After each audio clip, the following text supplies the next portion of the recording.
ሰላም ጤና ይስጥልኝ ወደ ቻናሌ ቤተሰቦች ዛሬ ታህሳስ 16 2018 ዓ.ም የዕለቱን አዳዲስ መረጃዎች ይዤላችሁ መጥቻለሁ ማለት ነው። በጃቢ ጠህናን አካባቢ 11 ክፍሎች ያሉት ከመሬት በታች የተሰራ የፋኖ ኮንክሪት በሀገር መከላከያ ሰራዊት በቁጥጥር ስር መዋሉ ተሰምቷል። እንዲሁም በጽንፈኛ ቡድን ተታሉ ጫካ የነበሩ ታጣቂዎችና አመራሮች እጅ መስጣቸው ተሰምቷል። እንዲሁም በጎንደር ዙሪያ ወረዳ የመንግስትን የሰላም ጥሪ ተቀብሎ ታጣቂዎች በሰላም መግባታቸው እንደቀጠለ ነው። አብረን የምናየው ነው የሚሆነው። አብራችሁን ቆዩ። የጎጃም ጽንፈኛ የማይደፈር የሚለውና በህዝብ ሀብት የገነባው የጥፋት ኃይል ምሽግ መከላከያ ሰራዊት በቁጥጥር ስር አውሏል። ምዕራብ ጎጃም ዞን አካባቢ በሚንቀሳቀሰው የጎጃም ጽንፈኛ ሽፍታ ለኩይ ተልዕኮ ሲጠቀምበት የነበረ የኮንክሪት አርማታ ምሽግ በሀገር መከላከያ ሰራዊት ዛሬ በቁጥጥር ስር ማዋሉ ተሰምቷል። በ302ኛ ኮር 73ኛ ዞብል ክፍለ ጦር ምክትል አዛዥ ኮሎኔል ኢንጂነር ምስራቅ መንበር እንደገለጹት በምዕራብ ጎጃም ዞን ጃቢ ጠህናን ወረዳ አንግቢ ወንጀላ ቀበሌ ባናይት ጎጥ ላይ የጥፋት ኃይሉ ለጥፋት ተልዕኮ ሲጠቀምበት የነበረ የኮንክሪት አርማታ ምሽግ በቁጥጥር ስር በመዋል አካባቢውን ማጽዳት መቻሉን ገልጸዋል። የአካባቢው በቁጥጥር ስር መዋሉ ለሰከላና አንጉት ጨምሮ በጎጃምና አካባቢ የሚንቀሳቀሰውን የጥፋት ኃይል እንቅስቃሴ ለማምከን የሚያስችል ስትራቴጂካዊ ቦታ መሆኑንም ገልጸዋል። ምሽጉ በጎጃምና አካባቢ የሚንቀሳቀሰው የጥፋት ኃይል የማይደፈር በሚል የሚመካበትና ለጥፋት ተልዕኮ ስምሪት ይሰጥበትና ለቁስለኛ ሕክምና መስጫ ይጠቀምበት የነበረ 11 ክፍሎች ያሉትና ከመሬት በታች የተገነባ ቦታ መሆኑንም ተናግረዋል። የጥፋት ኃይሉ የህፃናት ትምህርት ቤት እያፈረሰ በህዝብ ሀብትና ላብ የገነባው የጥፋት ምሽግ ለህዝብ ያውለው ያሳየው ንቀት መሆኑንም ነው የገለጹት። ኔተናል ኮሎኔል እንደገለጹት የመከላከያ ሰራዊት እየሰራ ባለው የህግ ማስከበር ስራ የአካባቢው ህዝብ የሰላም አየር እየተነፈሰ መሆኑንም አንስተዋል። አካባቢው ህዝብ መረጃ በመስጠት ለሰራዊቱ ደጀነቱን በተግባር እያረጋገጠ ነው ያሉት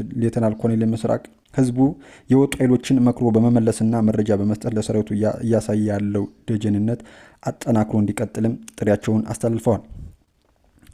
በተመሳሳይ መረጃ በጽንፈኛው ቡድን ተታለው ጫካ የነበሩ ታጣቂዎችና አመራሮች በሰላም መመለሳቸው ተሰምቷል። የሀገር መከላከያ አቅም ከህዝባዊ ደጀነት ጋር አቀናጅቶ በመጠቀም ረገድ ስኬታማ ስራዎችን እያከናወነ የሚገኝ 10ኛ እዝ ካራማራ ክፍለ ጦር ከሀገር ሽማግሌዎችና ከአካባቢ አመራሮች ጋር በመቀናጀት ባከናወነው ብርቱ የሰላም ጥረት ራሱን ጥቁር አንበሳ ክፍለ ጦር ብሎ የሚጠራው ቡድን በእነሱ አስተያየም የብርጌድ አዛዥ ጨምሮ 17 አባላት በሰላም እጃቸውን ለሰራዊቱ ሰጠዋል። እነዚህ የቡድኑ አባላት ከማክሰኝት እስከ ሚካኤል ደብር እና ደጎማ ደስ ማርያም ባሉ ቀጠናዎች ሲንቀሳቀሱ የነበሩ ሲሆን እጃቸውን ሲሰጡም መትረይስ፣ ክላሽንኮቭና የቃታ መሳሪያዎችንም አስረክበዋል። የመከታ ኮር አዛዥ ብርጋዴር ጄኔራል አዘው መኮንን የካራማራ ክፍለ ጦር አመራሮች ከባለድርሻ አካላት ጋር በመሆን ያላንዳች ጥይት ተኩስ የጥላትን የስበት ማዕከል ለማፈራረስ የሄዱበት መንገድ የሚደነቅና ውጤታማ መሆኑንም ገልጸዋል። ይህ የተቀናጀ የሰላም ኦፕሬሽን የሰው ሕይወት ሳይጠፋና ንብረት ሳይወድም የጥፋት ኃይሉን አቅም በማዳከም ረገድ ትልቅ ድል መሆኑንም አዛዡ በአንክሮት ገልጸዋል። ብርጋዴር ጄኔራል አዘው በተገኘው ውጤት መርካት ሳይሆን የጠላት እንቅስቃሴ በሁሉም አቅጣጫ በመገደብ ከፍተኛ ጫና በመፍጠር ቀሪዎች የቡድኑ አባላት የሰላም አማራጩን እንዲጠቀሙ የማድረግ ስራ ነው ሲሉ መልእክታቸውን አስተላልፈዋል።